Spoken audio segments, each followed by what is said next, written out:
I'm not kidding, but for real, I think that the same lack of knowledge that gave birth to these violent, patriarchal plantations would be the same that keep the ecological problems. So the cosmogonies would only be exotic words. This is striking. So we are about to celebrate the way Aborigines, the way Kikuru in Kenya, Guarani live without seeing. Oops.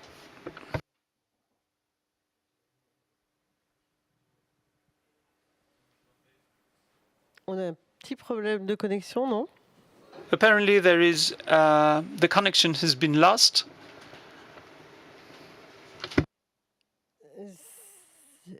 Je ne sais pas comment vous voulez qu'on procède. Peut-être on peut passer la parole à Firouz. What shall we do? Maybe we could give the floor to Firouz Manji.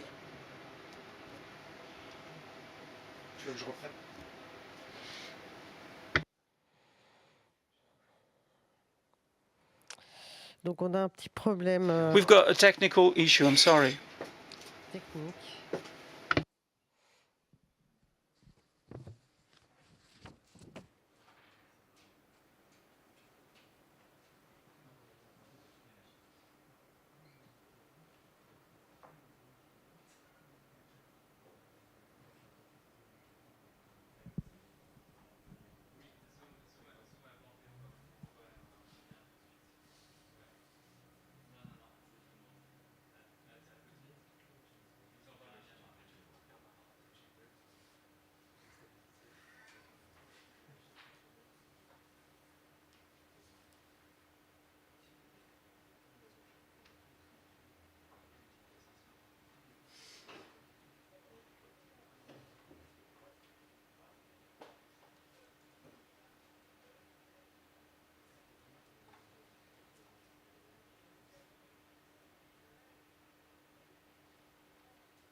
D'accord, excusez-nous, alors on va interrompre le programme 3 minutes et nous serons de retour. We're sorry, we'll have to go offline for a couple of minutes and we'll be back soon.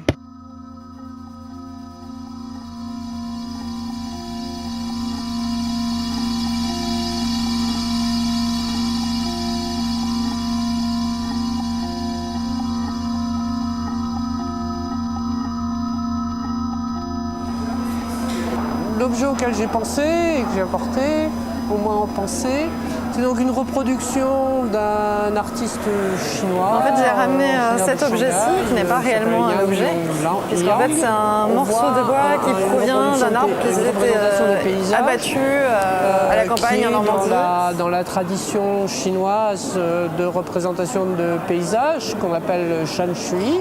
Puis quand on regarde de près, on se rend compte que c'est absolument pas ça. Puisque d'une part,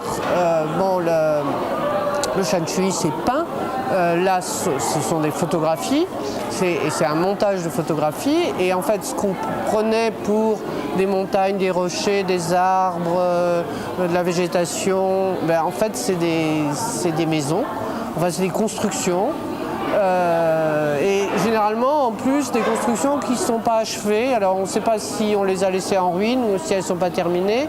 Et puis, quand on regarde de plus près encore, bien loin qu'il y ait une harmonie, un ordre de ces constructions, en fait, c'est tout à fait chaotique. Il n'y a pas d'ordre qui se dégage. Il y a plutôt c'est entre l'amoncellement de ruines, mais plutôt le chantier non terminé, des chantiers successifs non terminés. Alors, je trouve que c'est une très bonne image de l'Anthropocène, ou du moins de l'idée qu'on a que l'Anthropocène, c'est la fin de la nature, et qu'à la place de la nature, il y a que des œuvres humaines.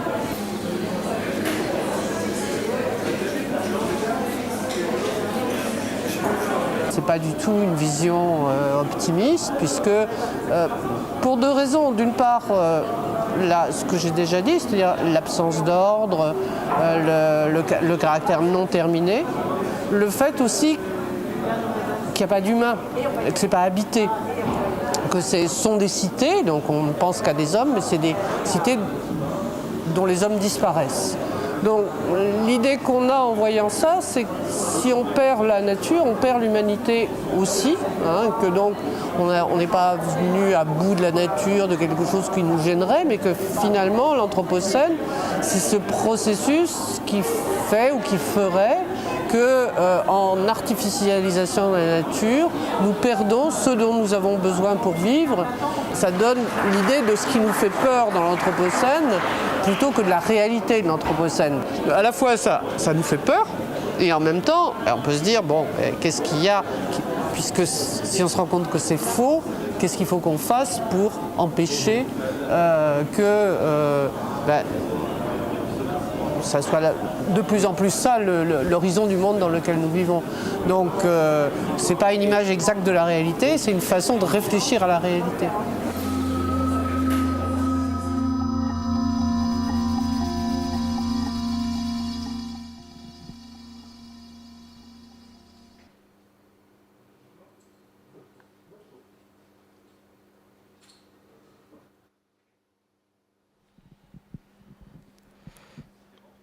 Excusez-nous pour cette interruption. Je pense que tout est en train de rentrer. We're really sorry about this interruption.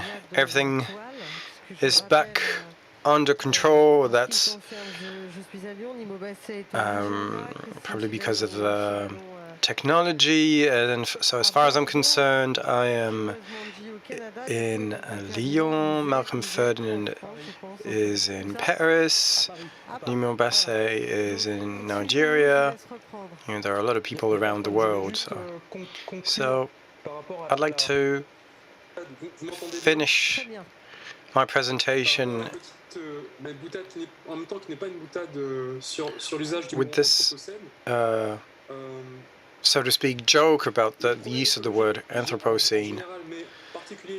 The environmental problems related to extractivism and plantations, it also goes together with the production of a set of knowledge that allowed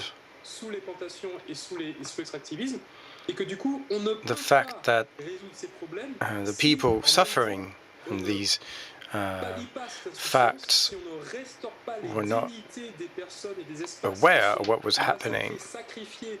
And so if we do not get back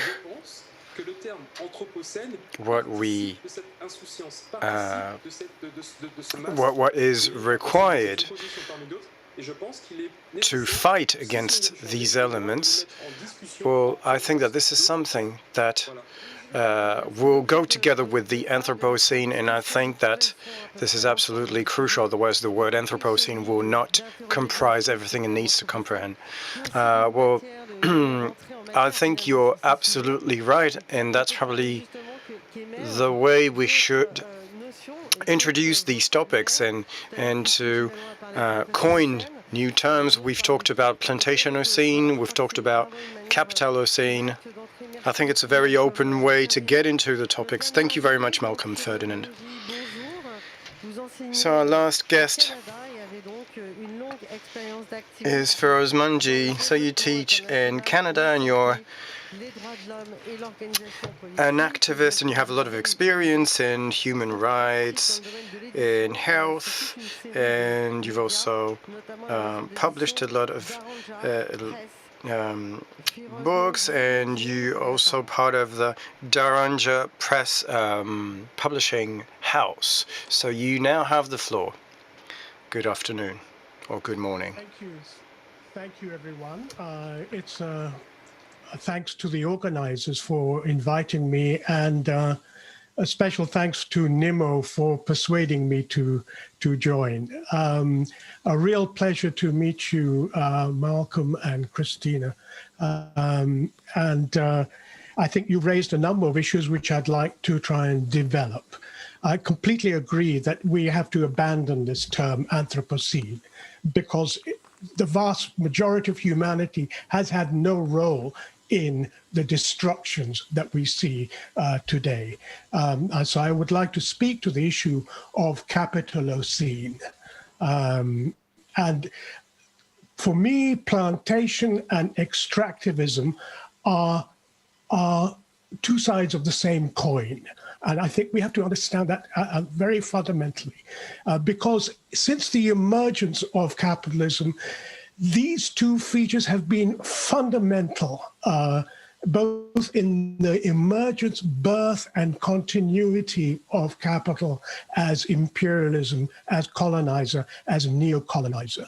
And both are premised on the fundamental feature, I would argue, of liberalism, and I will talk about neoliberalism a little later on. I think one of the things we should not forget, that the Enlightenment, which everyone so celebrates, gave birth to the twins, the inseparable twins of racism and liberalism. You cannot talk about one without the other. They are conjoined twins. And I think the important point about here is that the emergence of liberalism, the emergence of democracy, if you remember, democracy in the US was founded as an exclusive club. Only white male slave owners were allowed to vote.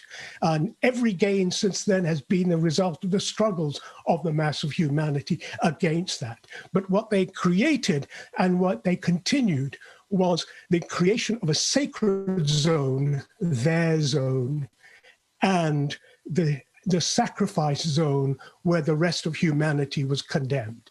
And its fundamental nature was that of racism. And fundamentally, that is about defining people as either not human or less than human. And fundamental to maintaining that is violence. Violence is a central component of that.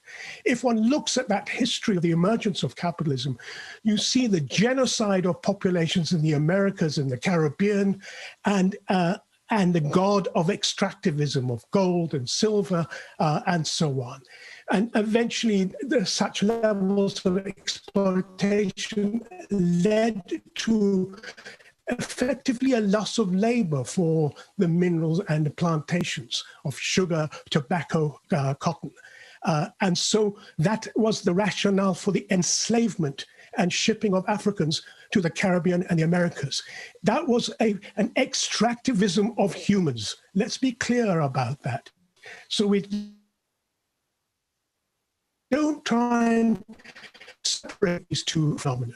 So you saw the establishment of massive plantations, the depopulation and destruction of African states and societies, and slavery provided a massive input into the emerging capitalism that had already begun to develop in Holland and in England. And you know, the Industrial Revolution owes it to that process of the triangular trade. You know, I mean, if one looks in 1750, there were only 2 cities in the UK, London and Edinburgh, that had populations more than 50,000. By 1851, there were 29 cities, and majority of people in the UK lived in those cities. And so you have an industrial agriculture, which essentially is the establishment of industrial agriculture in Europe is a plantation economy. It is fundamental. It's agricultural. C'est fondamental, c'est l'extraction agricole. So the plantation economy in Saint-Domingue was the richest source of wealth for France, and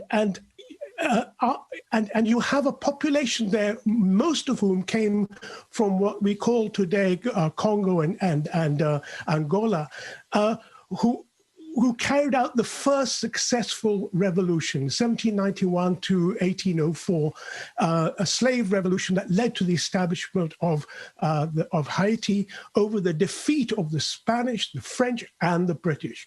And of course, France reaped its vengeance subsequently, as has the USA in the domination of Haiti and the massive impoverishment. But that movement changed the dynamics of imperialism in a massive way. Very quickly to move on, the economic crisis of 1870s resulted in the rise of imperialism. If you think about it, 1876, no more than 10% of Africa was under European rule. By 1900, 90% was colonized. And you saw the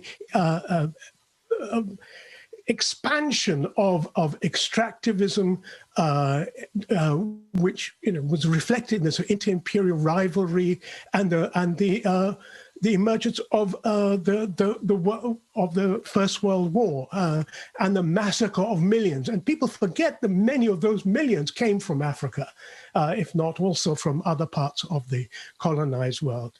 But it was also a period that led to the rise of the Russian Revolution, and the colonizing process was one of massive continuation of genocide, mass killings, impoverishment, and the condemnation of the vast majority of humans into a state of being non or less than human. So racism had its really, the core element of it was to generate the wealth for the sacred space, the extraction of wealth from the sacrifice zones. I've suggested we have this very, very short video here. I don't know if Cedric is able to show it.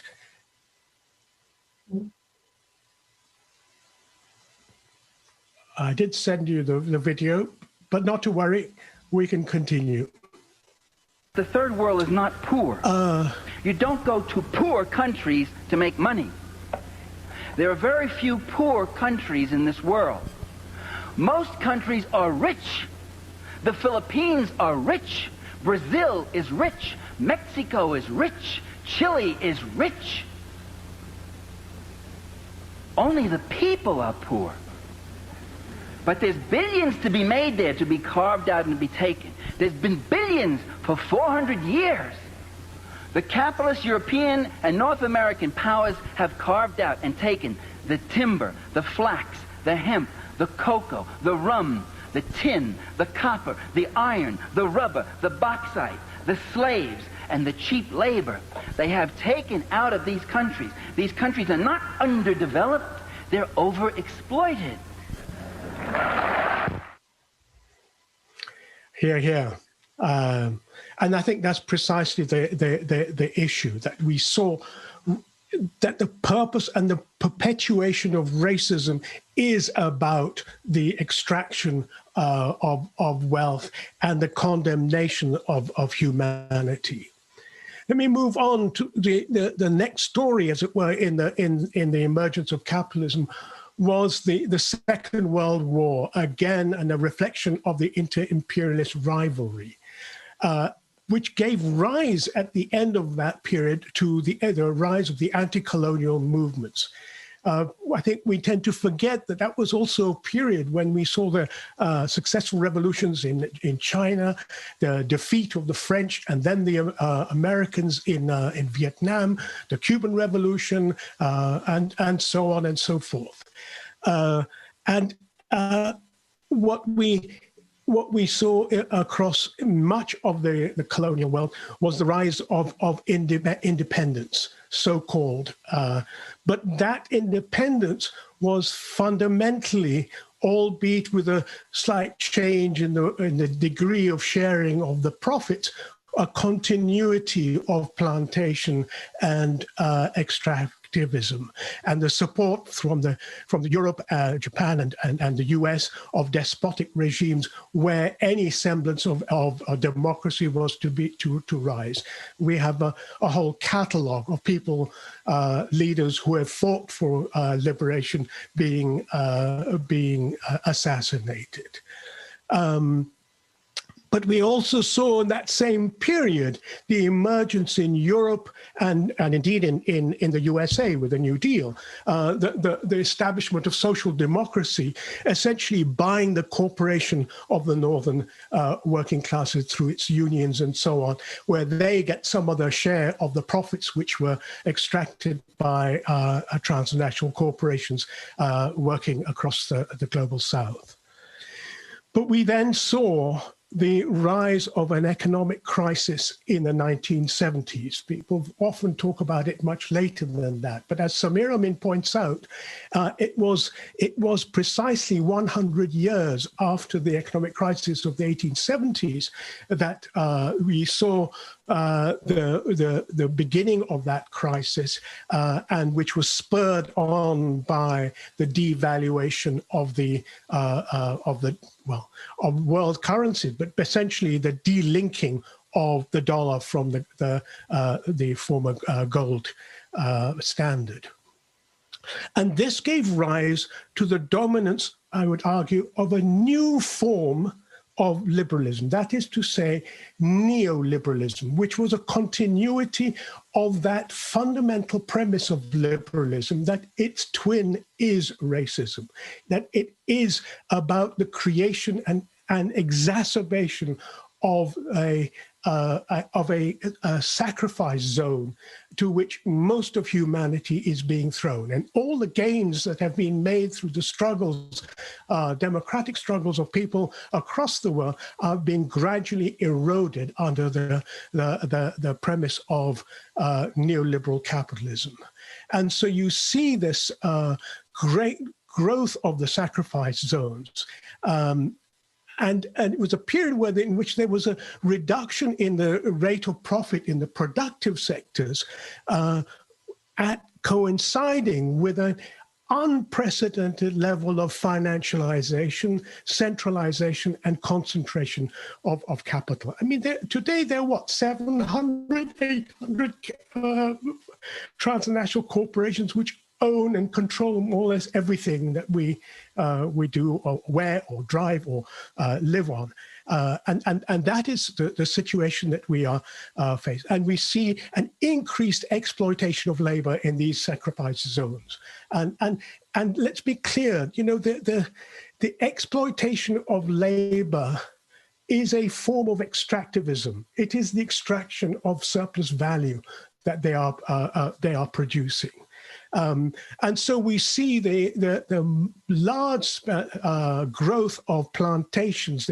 For example, the Gates Foundation, the Green Revolution in Africa, all of them sponsoring large-scale industrial agriculture. Let's be clear, industrial agriculture is a euphemism for the plantation. It has the same function. I've argued, as Nnimmo pointed out, I was once a dentist. And to me, we should talk about amputation, not extraction, because what we're talking about is the removal, permanent removal of natural resources that is taking place.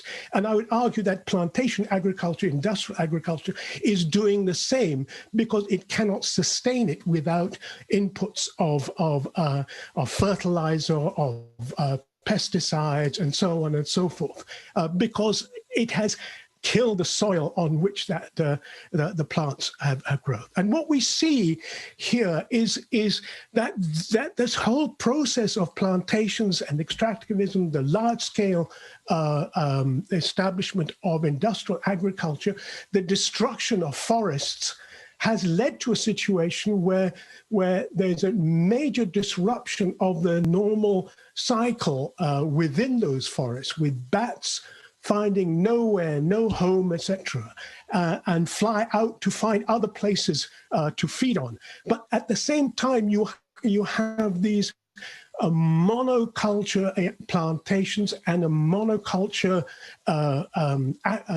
animal agriculture, livestock, which, with pigs who all have almost identical DNA. And that creates the very conditions, and it is neoliberalism, it's this current form of capitalism that has created the conditions, not only for the emergence of COVID-19, SARS-1, SARS-2, Ebola, and so on. And people like Rob Wallace, who I interviewed just a couple of days ago, talks about the fact that we have no means of, at the moment, of stopping SARS-3, SARS-4, SARS-5, SARS-6, and the destruction of humanity through the emergence of these zoonotic viruses. And concurrently, these large-scale industrial agriculture and the destruction of forests, etc., accelerates the situation of climatic chaos. And so we have gross environmental destruction taking place for the need for as ever a higher rate of profit for capital. My argument here is that we really do seriously have to think about the situation in the last 200 years, what Samir Amin talks about as a parenthesis in history. In this last period of, say, 400 or 500 years, it's a small part. If we talked about the emergence of humans on this planet as being 24 hours ago, the life of capitalism has been 1 minute. And I think that the destruction that has been wrought on humans, as well as on the physical environment, has been unparalleled. In that 1 minute, it has destroyed much, in huge amounts, anything that's happened in the period before then. So we cannot talk about this as Anthropocene. We must point the fingers. We must say we have to organize around the exploitation by the transnational corporations of neoliberalism. That is what we have. And we have to say, we belong to the sacrifice zones.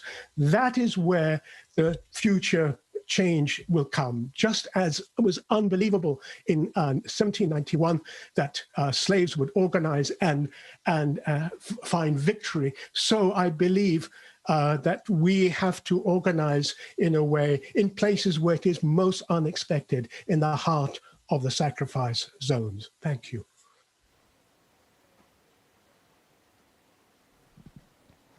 Firoz Monchin, merci beaucoup. Votre intervention était tout à fait importante. Thank you so much, Firoz Manji. That was absolutely fascinating. So you've all talked about the relationship between extractivism and the plantation. So what is it like today? Extractivism is still growing. It hasn't stopped. And our appetite is insatiable and is limitless and we keep consuming. What slavery has in some way disappeared but has not disappeared at all and is substituted or is replaced by precariousness, job precariousness. So what do you see in some years, probably not for our generation, but maybe for our grandchildren's generation? What signs do you see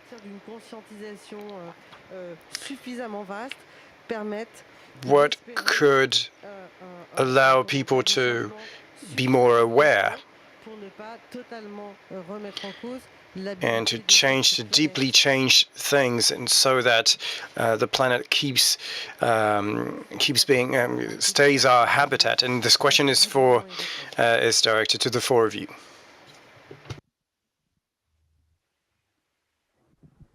Si je puis me permettre, Valérie, je voulais juste te dire, je suis pas sûre que. Well, if I may take the floor, Valerie, I'm not too sure about the fact that there's a reversed extractivism. What happens today is that with these new techniques that are powerfully developed,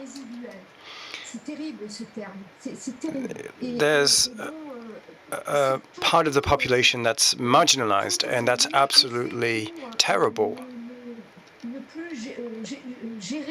And everything is done today to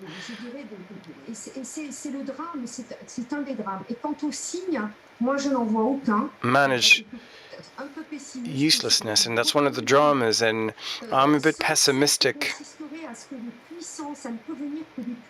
because some people think that the powerful are going to be cured to this addition to piling up and stacking up resources. And so we need to, and that are inventing the economy of hyper luxury to spend the incredible amounts of money that are piled up by some people. So these people would need to go in a rehabilitation center to stop behaving that way. And I think our societies are extraordinarily addicted to this appetite for accumulating money and resources. Thank you very much. Does someone else want to react? Nnimmo Bassey, Malcolm Ferdinand, Firoz Manji. Is everyone online with us? I'm a bit scared. Be careful about talking about marginalized. The fact that vast majority of humanity is condemned to impoverishment is the basis upon which profit is derived. They're not marginalized. They are fundamental to the operation of capital. Secondly, I think there is a little danger, and that's why I was a bit worried about how to end, about us painting what is a apparently disastrous situation that we're facing. But we must keep in mind that what Martin Luther King once said. He said, "I have a dream." He didn't say I had a nightmare. And I think we have to be able to say, let us shelter hope, even if we may not at the current stage be optimistic about where things are going. And I think that's a really important dimension to keep in mind. Merci Firoz. Peut-être Malcolm Ferdinand ou Nnimmo Bassey. Thank you very much, Firoz. Maybe Malcolm or Nnimmo, would you like to add something?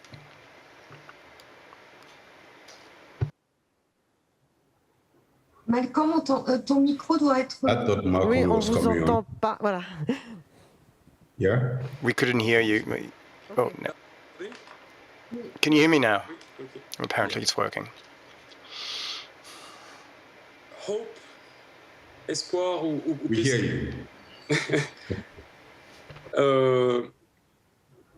Ce que je vois plutôt, c'est la nécessité de déranger. What I see here is the necessity to disrupt and act wherever we are. And the historic example that Firoz picked on the rebellion of slaves in Santo Domingo or Haiti now is a very good example. And it's important to see the alliances that were built in Haiti or outside Haiti in order to contribute to a better world. The world is not going to change just by wishing it.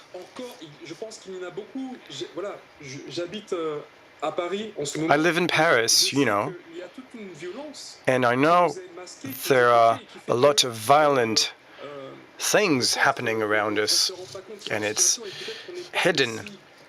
And sometimes we don't even realize that it's around us.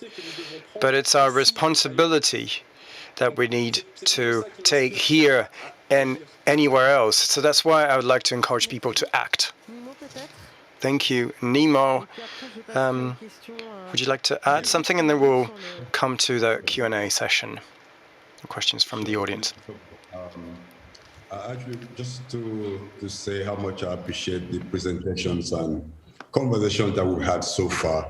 And two things. One thing that Malcolm said, another that Firoz said, that both should be a wake-up call and also an impetus for action, which Malcolm also echoed.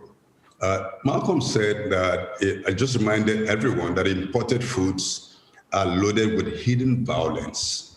And so when you go to a shop and you pick up a banana like this and you look at it and it's labeled, this is from Congo or from Mexico or from Nicaragua. And you just say, okay, that is my fair trade, that's nice, okay. And then you pop it into your mouth. You don't really know what is going on in the plantation where that is coming from. But if I pick up a banana in Benin City, where I'm sitting now, I know where I could more or less tell you where this came from.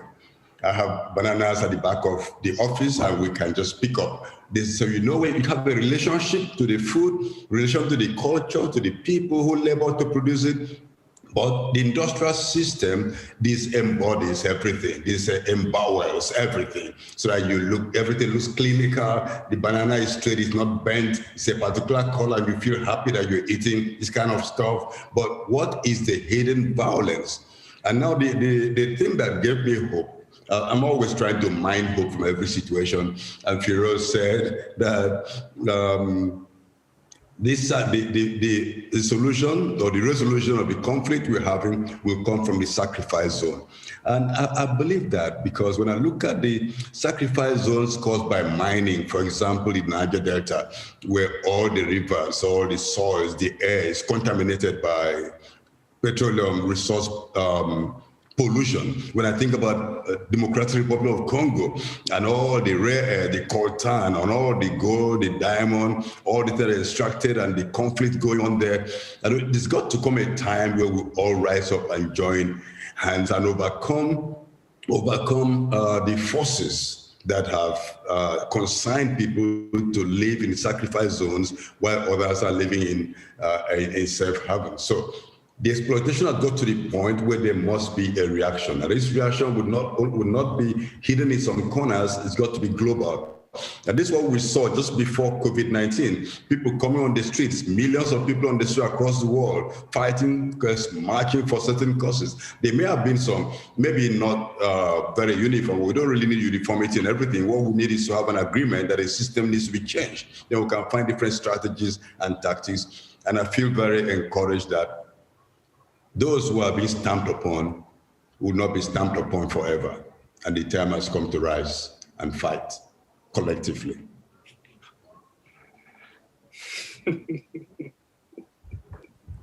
Nnimmo, merci. Je vais passer à une première question. Thank you very much, Nnimmo. I'd like to come to the first question, and maybe one of you will want to answer. So how can we raise awareness amongst consumers about the goods that are produced in violence? Are there fair trade labels that take into account this aspect? Does anyone want to react?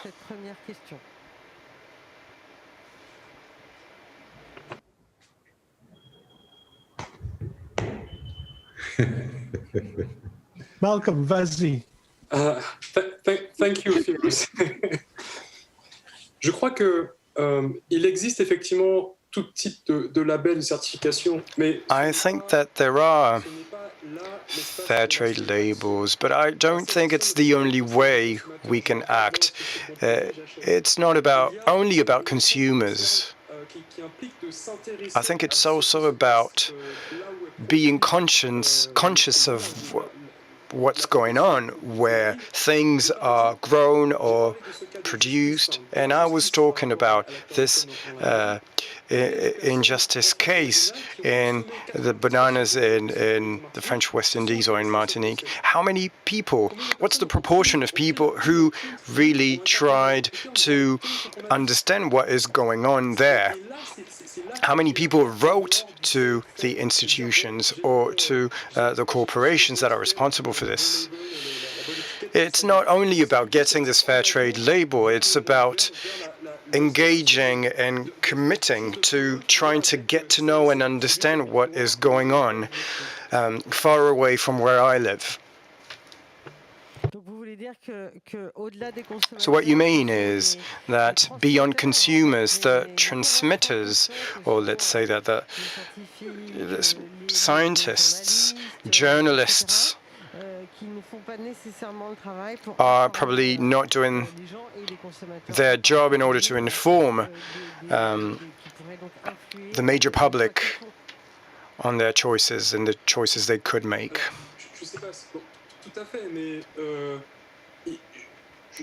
For yes, in a way, but I'm not appealing to any kind of action here. But let's imagine for 1 second that we say that 95% of the people have been contaminated in France by a molecule, and then after 28 years, no one is sentenced for this. What would happen? Well, there would be blockades in supermarkets. People would boycott these products. So we need to raise awareness and draw people's attention by saying that we want to live in a fair world. I don't want to buy things or consume goods that come from the suffering of someone else. And these are the values in which we want to live and to affirm and assert these values. So we could say that COVID-19 is an incredible success then, because everyone feels concerned. It did not stay in China. It pervaded the world very rapidly then. And I've got another question. Before we go to that question, can I just respond on that? Bien sûr. Because I think the point that Malcolm makes is really... Of course, go ahead. The point that Malcolm is making is really important. It is not merely the poisoning of agricultural workers that road passed through. We are being poisoned by what we are eating. In other words, we have to create a condition about the commonalities that we face and the building of solidarity. I mean, there was somebody at a conference I was at last year expressed it beautifully. He said, solidarity is what love looks like on the streets. It's about understanding that we have to create the understanding of the violence that is being carried out. We have to understand that if it comes, you know, in Nazi Germany, they had that expression, they come for you in the morning, they'll come for us in the afternoon. The fact is, they've already come for us all. I mean, COVID-19 is an attack on the whole of us. And we have to build that solidarity, because if we not have that solidarity, that we know that agricultural workers on these plantations are creating the conditions or being forced to create the conditions for the emergence of further zoonotic viruses, that affects us all. So I think we have to build solidarity. We have to build that understanding of the common violence that we face. And, you know, it's not as if the North doesn't have sacrifice zones within it. and they know about what kind of violence. Look at Paris, the peripheries of Paris, and the violence that is experienced by so-called migrants. I think, you know, these are things that we have to understand. It's there and here. Merci beaucoup, Féroz Manji. Quelqu'un d'autre? Thank you very much, Féroz Manji. Does anyone else want to react to that first question? J'aimerais bien réagir à nouveau, Valérie. Oui. I'd like to react, Valerie, if possible. I obviously fully agree with what has just been said, but I still think that it won't be enough. And what I do hope, and I don't know if I'm going to be able to express that, when Balibar says that racism should disappear, it won't be with the anti-racist associations, because those who build racism destroy it from within. And of course, Malcolm, you could talk about the Beke community. If there is still racism between the Beke community and the rest of the population, because there's a racist principle that has been created. And it's the same thing as extractivism. It's from this movement, or those who originate these extractivist impulses. When they become aware of what they do, then we'll be able to hope for a better situation. And I hope that this process will happen, or will start at the decision makers level. And of course, we'll also start from the basis, but it depends, our survival depends on this. As inhabitants of planet Earth. So this ideology in the noble way of solidarity has to start from this. Well, thank you very much, Christine Chivalon. Nnimmo, would you like to react to that question? No, please, let's go to the next question. D'accord. Short on time. Ok. Tout à fait. Donc, c'est une. You're right. And that's a question to Malcolm. Why is the term Anthropocene not appropriate to you, and how? What word could we use instead? Well, I think we've already talked about this, and Christine talked about it. This term does not reflect the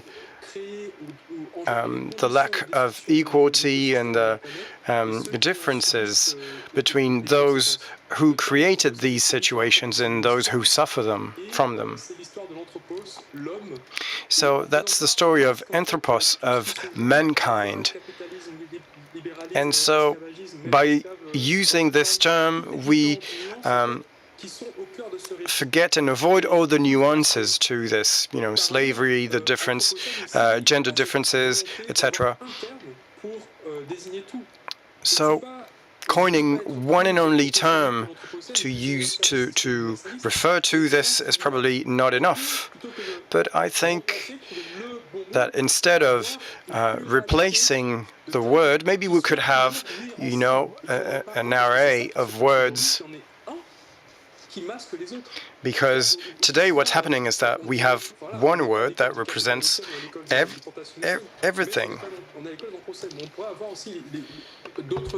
But maybe we could use other terms like Capitalocene or Plantationocene to reflect this multifaceted concept. Thank you, Malcolm. Who else wants to react after this question? Because I think that almost everybody has expressed, whether here or in articles, books, their opinion.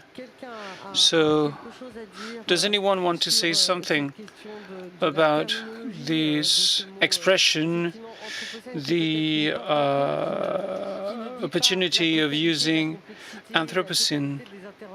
Anthropocene. If I could just add to what Malcolm has said, I really like the way he said that we have to express it with different words.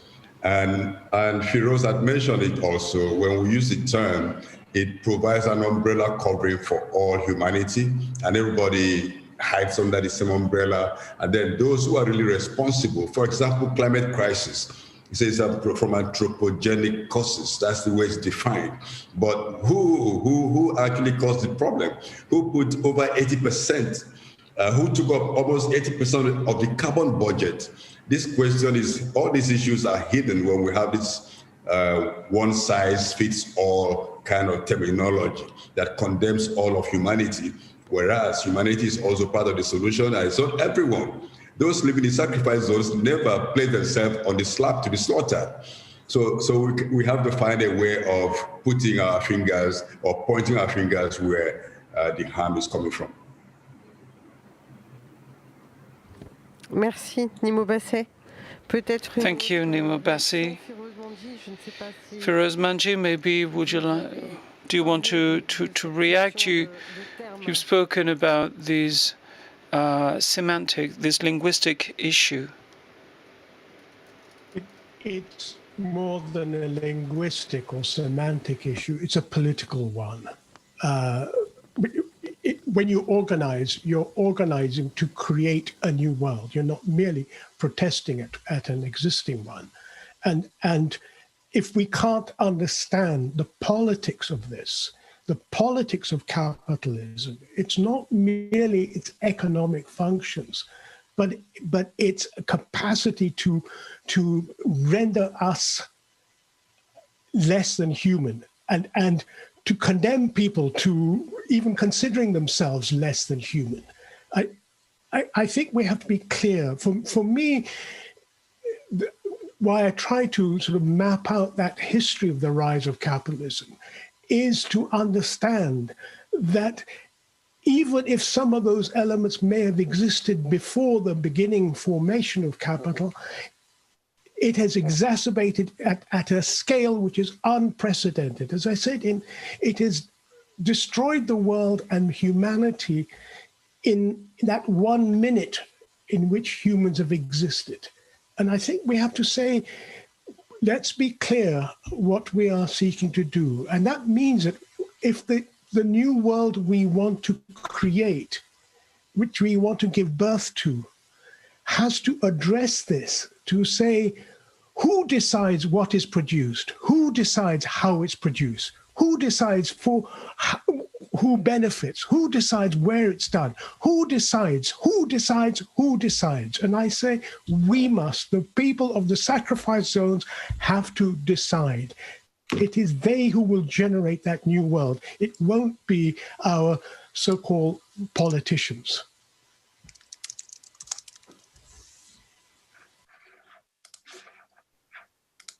Je vous remercie. Une autre réaction? Oui, bien sûr, allez-y. Thank you. Could I say a word? Says Christine. It is interesting to wonder how we should call this school if the word Anthropocene triggers silence when describing how our world works. But what if we called this school the school of Capitalism? It's a kind of trick. The kind of trick we have to use with the enemy. I'm not taking sides, but in order to play with our enemy, saying so, I think of Elsa Dorlin's book, How to Defend Yourself. You have to know how the enemy works. It's almost consent without being consenting. And there's no perversion in trying to almost reach consentment. You just use the roads in order to fight better against our enemies. So if you change your name, if in the debate we can offer something visible to our enemy, it's just an idea I'm having right now. And I think that more and more the relationship between resisting and consenting is something, and we can see that in slavery society, how to disarm the enemy for survival. It's something very difficult, sometimes terrible, but that gives you the opportunity to move forward. I don't know if I've explained myself. No, you've been very clear, and this is the way we'll move on with this debate. So, shall we have a last reaction after hearing that beyond linguistics, this word should be as clear as possible, and assuming at the same time the fact that it doesn't cover up all the complexity and is at the same time the vehicle for change, or for raising awareness and for inducing a possible change. So is it a last question? But I mean, you're welcome to react, actually, because maybe I would like to add something to the debate. I think that then comes a time we speak about slavery, we speak about colonization. Nevertheless, in 2020, France, the country of human rights, doesn't want to acknowledge the fight against racism. President Macron not only showed fight against racism, but also the academic world, saying that this leads to separatism. So we are not in a situation where we can have other spaces with this name. So now the time has come that when the academic world wants to speak about that, politicians attack us. So now it's high time, I think, to stop trying to avoid the situation. We have to state that we want to work on these issues, and we do it. See what happened to Michel Zecler in France, that black producer who was hit by the police, and at the same time President Macron wanted to introduce a law for global security. And you can be indexed by the police for your philosophical opinion. So the anti-racist movement will fight within this space of self-dignity that has to be also created for racialized people. So we have to organize the ground. Now the time has come to set the ground. We wonder about the future, the world afterwards, so it's time to act. I definitely agree with you, Malcolm. For instance, this debate is very interesting. The decolonization movement, I can't understand why such movement would be, I mean, it would be interesting to study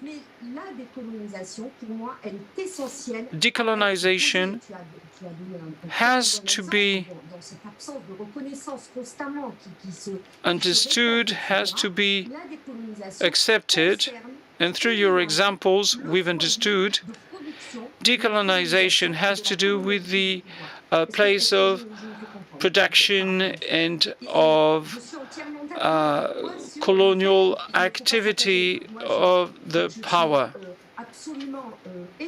I am definitely frightened by the fact that with the debate we're having right now, we could be labeled as extremists. There is another way for manipulating words, etc. And of course, there are possibilities to state what I'm saying in protected spaces. We have to have protected spaces in order to be able not to be judged, not to be discredited, not to be silenced, not to be silenced, because forcing scientists and researchers to state things that agree with the Republican standard, this is beyond my understanding. I'm sorry I have to stop the debate here. Of course, it's not a final stop. Thank you for your participation, and I invite you to attend tomorrow's session at 4:30 p.m. for the third session of this seminar dedicated to exploitation and resources.